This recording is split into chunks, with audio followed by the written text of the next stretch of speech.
I had Seth Shostak on from SETI, and they were telling, he was telling us how they're working out this new array of telescopes and how they're going to communicate via radio waves. Mm-hmm. You don't think we need radio waves, do you? Well, actually, we do. A harmonic set generator or a transmitter and receiver does use radio waves, but it uses them in harmonic sets as opposed to frequencies.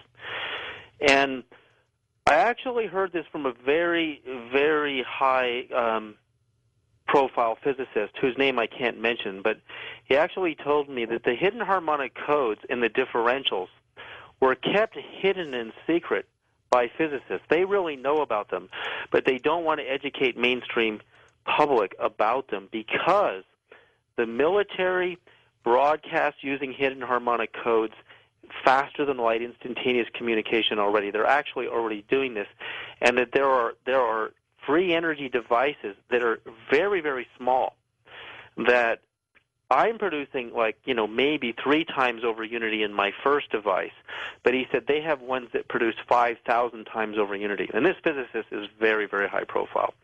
They don't want us to know about it because they don't want us to know, for one, where ETs are really broadcasting and transmitting and receiving, because literally they have already mastered this.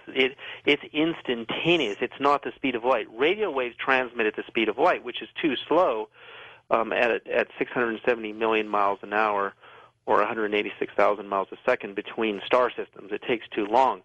For example, the Pleiades are 440 light years from Earth, so any information that travels in a light wave or a radio wave from that star system would take over 400 years to get here. And then if we get one back, another 400 years. Yeah, so we're talking 800 years. Yeah, but if the military knows about this, if very, very high-level programs in our military-industrial complex know where ET is broadcasting and receiving, then the Seth Shostaks of the world and SETI need to reorient themselves into this possibility. I mean, Seth has to know about action at a distance. Einstein's action at a distance violates the speed of light limit. It is instantaneous.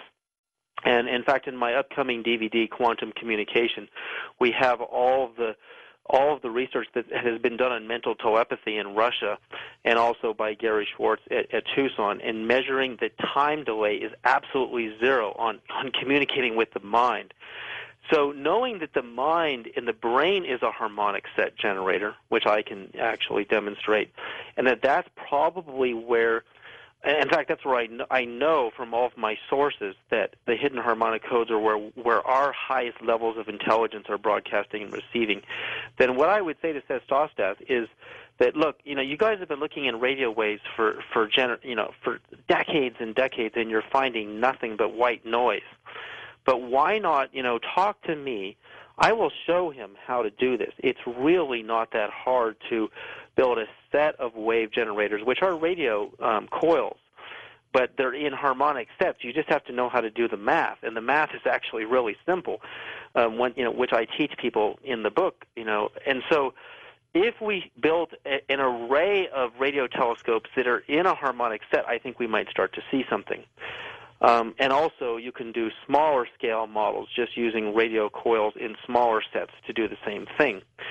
Well, let's detour into crop circles for a moment before we go into in which star system I'm actually going to attempt to make contact. All right. Why, is there a significance here with the crop circles? There really is, because if you understand the counter-rotational spins in all of the circles, and I use Steve and Karen Alexander's photos because they're so clear and beautiful, you can basically do the mathematics and find out how to take that. It's almost like a blueprint, and rebroadcast exactly in that same paradigm back to them, the very beings that created the circle.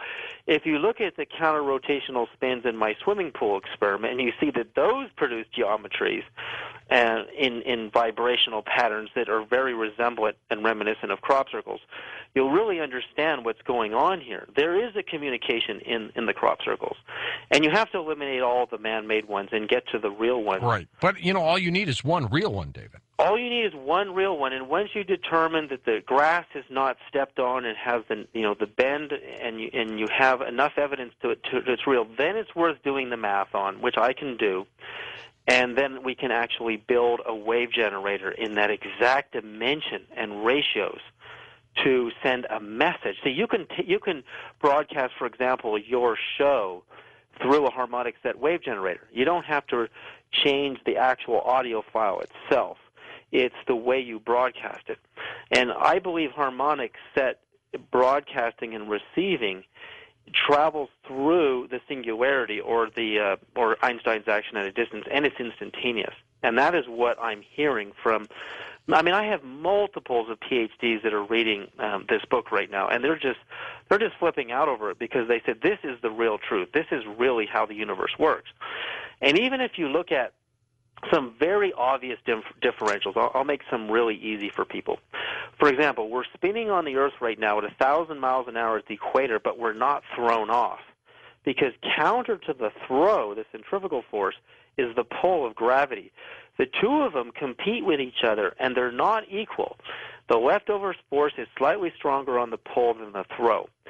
But here's another differential, very, very simple. It's a warm day, no wind, and all of a sudden this cloud comes floating by and it covers the sun. When it covers the sun, wherever that shadow of the cloud is, it gets colder or cooler. In that space, all of a sudden the wind just rushes. It creates wind out of nothing, the differential between the hot and the cold. Now think of dark energy and dark matter, which are a polarity themselves, and that there is a competition between those two. Dark matter produces an attractive force, and dark energy produces negative pressure, right? There's a new study at the University of Lyon in France that's actually calling dark energy and dark matter dark liquid because, I mean, this is an amazing paper I just read, that it's actually a fluid, and this fluid the whole universe is sitting in. And it may be protected by it, by the way. Yeah, just like, for example, water what's really interesting is photons or light move slower through water than they do through air, right? Yep. They move slower through air mass just a little bit than they move through space. And you can slow light waves all the way down in an absolute zero Einstein boson condensate. So you can manipulate the speed with which light moves. So if the whole universe is a liquid, and Hubble in the far ultraviolet has verified that a lot of dark matter is just invisible or super high frequency hydrogen in the ultraviolet, then we are kind of sitting in a liquid, and that would explain why light travels so slow. But here's where it gets interesting.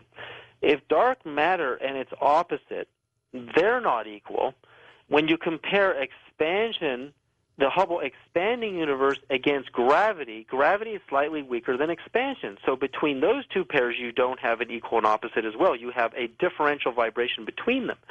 So how do you get zero-point energy to move even from dark energy and dark matter and make it physical? Well, my paper in differentials discovers mathematically that just like if you rub your two hands together in opposite directions, you create kind of a vortex or a vacuum in the space between them.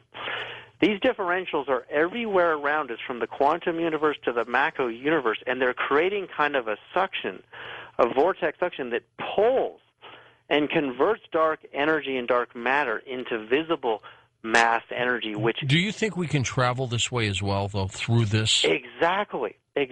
Through these harmonic codes, we can travel, and that's, again, what I believe could be happening in the pyramids. Now, of course, I'm very conservative. When you get a theory, you have to test it. And what's fun about having a lab is you can actually do some really fun experiments and see that this is happening. Now, to broadcast a message to the extraterrestrials, it's actually going to be fairly simple for me. I'm picking the Pleiades star system because I believe that's where the ETs were from the UFOs that visited me in 1968. After my experience with that craft, I suddenly, when I played hide-and-go-seek with my friends, I counted to 100 while they're all hiding, looking at that star system and not even knowing why.